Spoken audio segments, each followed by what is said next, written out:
You're about to see Prince in his first interview for television. Now, he took a stab at being interviewed in print a few months ago, but this is the first time Prince has ever agreed to talk in front of cameras. The questions were provided by MTV's news department, and the person you'll hear asking them, at Prince's request, is his manager, Steve Fargnoli. Now, Prince is not alone here. The interview was shot at the filming of his new video, America, and the people that you're going to see with him are extras from the video. For the first time on television, this is Prince. One thing I'd like to say is that I don't live in a prison, and I'm not afraid of anything. I haven't built any walls around myself. I'm just like anyone else. I need love and water, and I don't really consider myself a superstar. I live in a small town, and I always will, because I can walk around and be me.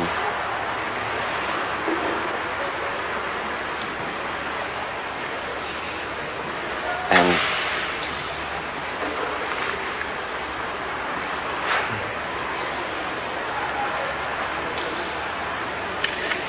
that's all I want to be. That's all I ever tried to be.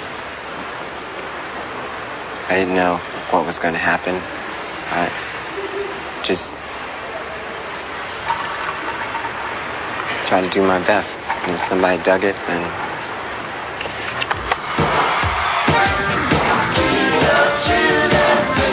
James Brown played a big influence on my style. When I was about 10 years old, my stepdad put me on the stage with him, and I danced a little bit until the bodyguard took me off. The reason why I like James Brown so much is on my way backstage, on my way out, I saw some of the finest dancing girls I've ever seen in my life. And I think in that respect, he influenced me by his control over his group, his dancing girls, his apples, and his oranges. In the Rolling Stone interview, you said you were surprised by so many people comparing you to Hendrix when you play guitar. A lot had to do with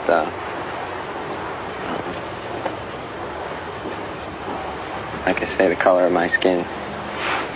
And that's not where it's at all. It really isn't. Hendrix was very good, but there'll never be another one like him, and it would be a pity to try. I strive for originality in my work, and hopefully it'll be perceived that way. Some people have criticized you for selling out to the white rock audience with Purple Rain and leaving your black listeners behind. How do you respond to that? Oh, come on. Cufflinks like this cost money, okay? Let's be frank. Can we be frank? If we can't be nothing else, we might as well be frank, okay? Seriously, I was brought up in a black and white world. And yes, black and white, night and day, rich and poor, black and white. And I listened to all kinds of music when I was young. And when I was younger, I always said that one day I was going to play all kinds of music and not be judged for the color of my skin, but the quality of my work. And hopefully that will continue.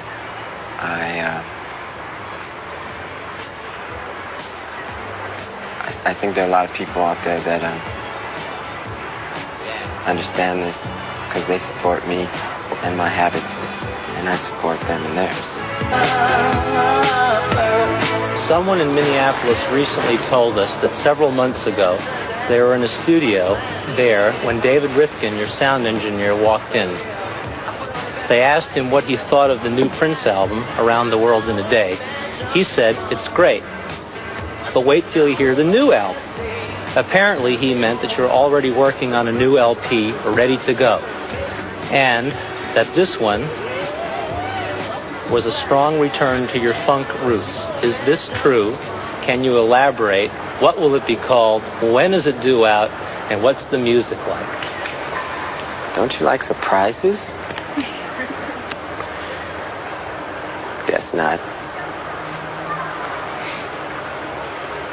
It is true, I record very fast. It goes even quicker now that the girls help me. The girls mean Wendy and Lisa, not these girls.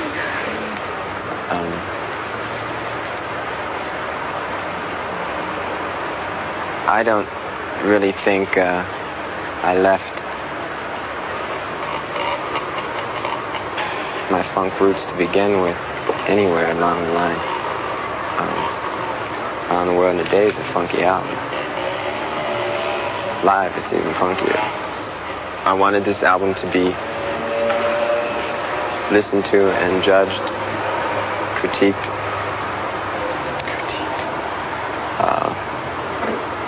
listened to as a whole.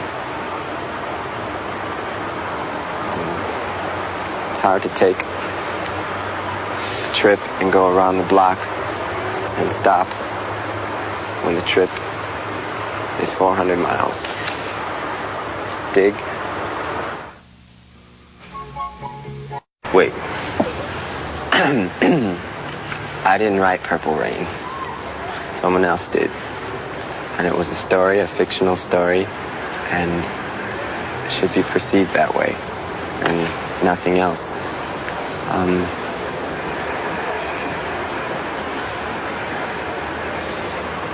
Violence is something that happens in everyday life, and we were only telling a story.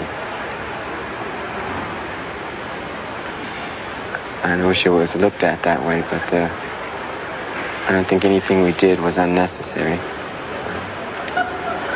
Sometimes for the sake of humor, we may have went overboard, and if that was the case, then I'm sorry, but it was not the intention. There was no one that could wreck a house like they could.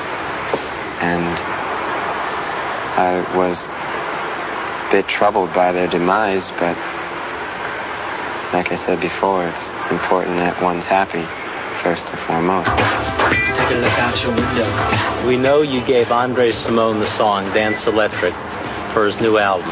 And we know that you two had some kind of falling out a few years back. When and how did you patch things up?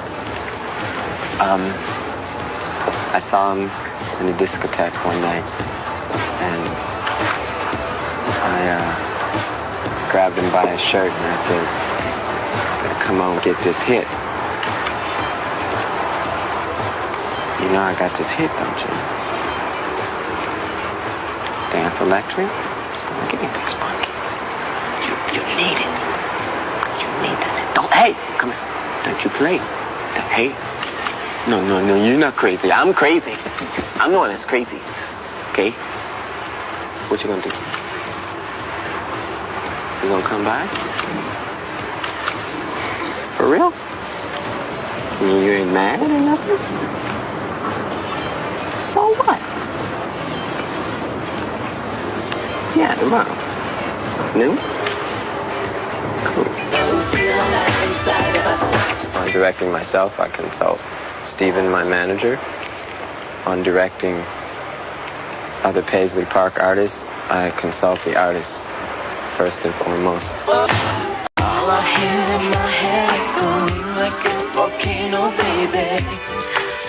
The screams of passion. One thing I try to do with the things that I direct, mainly for our acts, is go for the different, the out of the norm, the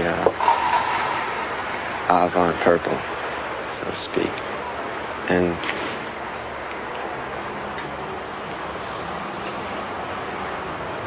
the thing that's that's unique about the situation that I'm in now with these people is that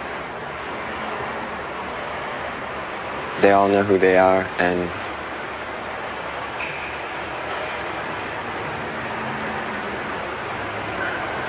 they agree with me when we say one thing, that our record label and all our acts and the music that we produce is an alternative. And if someone wants to go along for that ride, then cool.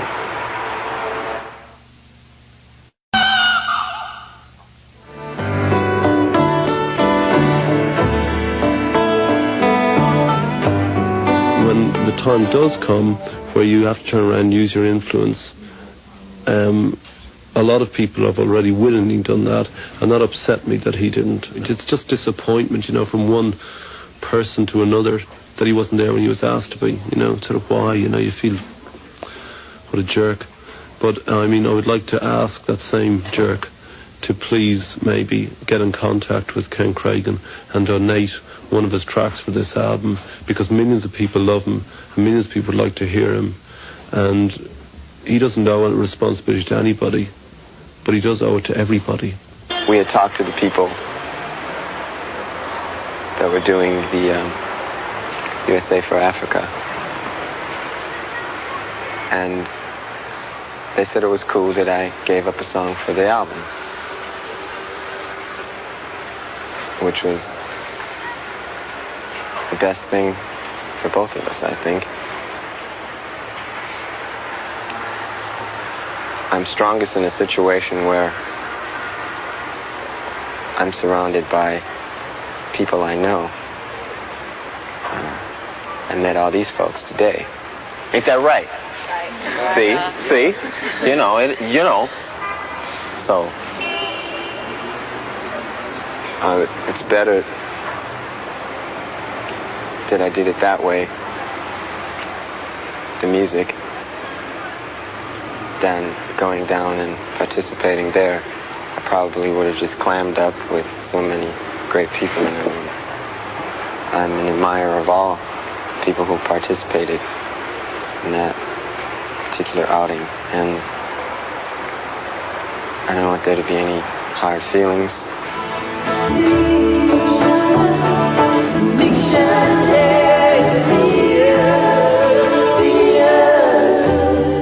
Would you ever like to direct your own movie? Yes!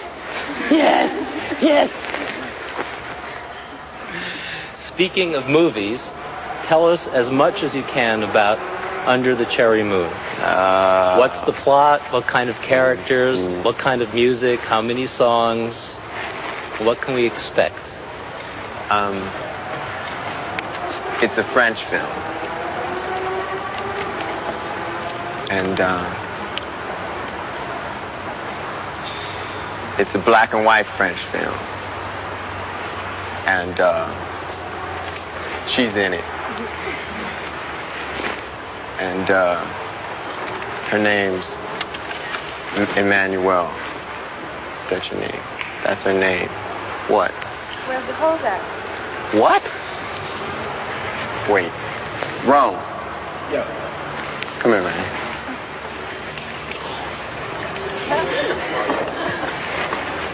This is Jerome Benton. Voila. And Enchanté. this is our landlord. We live together.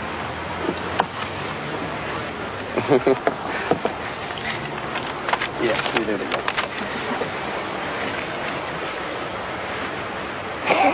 How much for the hat? $3 million. I got it in a divorce settlement. I'll set up for that. Get out. Okay, cool. I'm raising the rent. She could explain the film better. You explain the film. To that camera. That one. That's a pretty one. Ok. C'est un très beau film noir et blanc et avec plein de personnages fantastiques. L'histoire d'un pianiste qui s'appelle Christopher et d'une jeune fille très très riche qui s'appelle Mary Sharon.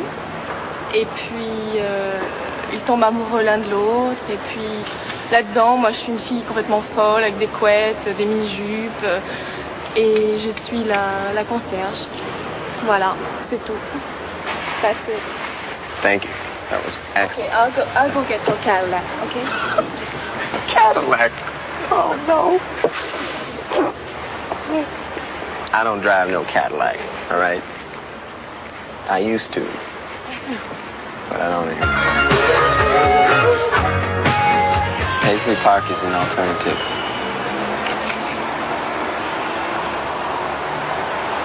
I'm not saying it's greater or better. It's just something else. It's multicolored. And it's very fun. I believe in God. There's only one God.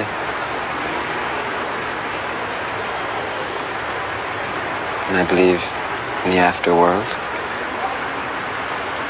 Hopefully, we'll all see it.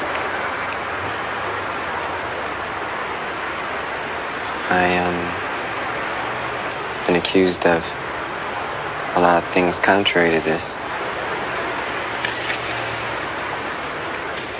And I just want people to know that I'm very sincere in my beliefs. And I pray every night. And I don't ask for much. I just say thank you.